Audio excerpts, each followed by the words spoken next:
മൈസൂരുവിൽ സ്വകാര്യ ബസ് ഡിവൈഡറിൽ ഇടിച്ചു കയറി 4 മലയാളികൾ മരിച്ചു. കൊയിലാണ്ടി സ്വദേശി മുഹമ്മദ് ഫർഹാൻ, സക്കീർ, റഷീദ്, മാഹി സ്വദേശി സുൽഫിക്കർ എന്നിവരാണ് മരിച്ചത്. കോഴിക്കോട് നിന്ന് ബംഗളൂരുവിലേക്ക് പോയ PK ട്രാവൽസിന്റെ ബസ്സാണ് അപകടത്തിൽപ്പെട്ടത്.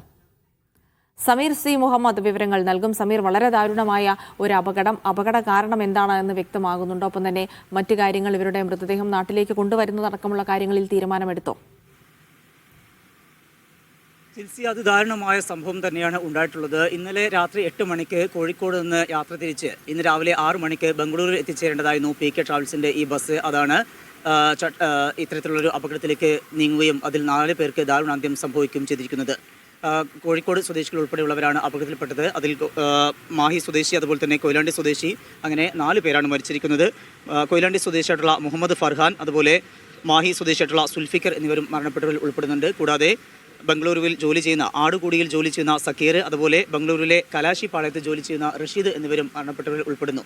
ഈ ബസ്സിൻ്റെ നിയന്ത്രണം നഷ്ടമായിക്കൊണ്ട് ഡിവൈഡറിലേക്ക് ഇടിച്ചു കയറുകയും തുടർന്ന് അപകടത്തിൽപ്പെടുകയുമായിരുന്നു.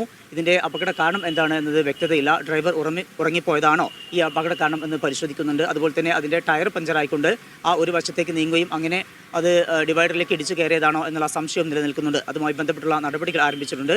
ഏതായാലും ഈ മരിച്ചവരുടെ മൃതദേഹം ഉൾപ്പെടെ നാട്ടിലേക്ക് കൊണ്ടുവരുന്നതും അവരുടെ പോസ്റ്റ്മോർട്ടം നടപടി ഉൾപ്പെടെയുള്ള കാര്യങ്ങൾ സംബന്ധിച്ചും ഒരു വ്യക്തത ഇനിയും വന്നിട്ടില്ല.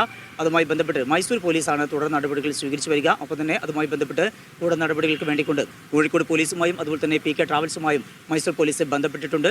ഇന്നലെ രാത്രി ഇവിടുന്ന് യാത്ര തിരിച്ച ബസ്സാണ് അപകടത്തിൽപ്പെടുകയും 4 പേർക്ക് ദാരുണാന്ത്യം സംഭവിക്കുകയും ചെയ്തിരിക്കുന്നത്. ഒപ്പം തന്നെ മറ്റുള്ളവർക്ക് നിസ്സാര പരിക്കുകളാണ് ഉള്ളത്. അവിടെ മൈസൂരിലെ വിവിധ ആശുപത്രികളിൽ ചികിത്സ തേടിയ ശേഷം അവർക്ക് നാട്ടിലേക്ക് മടങ്ങാൻ കഴിയും എന്ന കാര്യം കൂടി PK ട്രാവൽസിൻ്റെ അധികൃതരും അതുപോലെ തന്നെ പോലീസും വ്യക്തമാക്കുന്നുണ്ട്. ജിൽസി.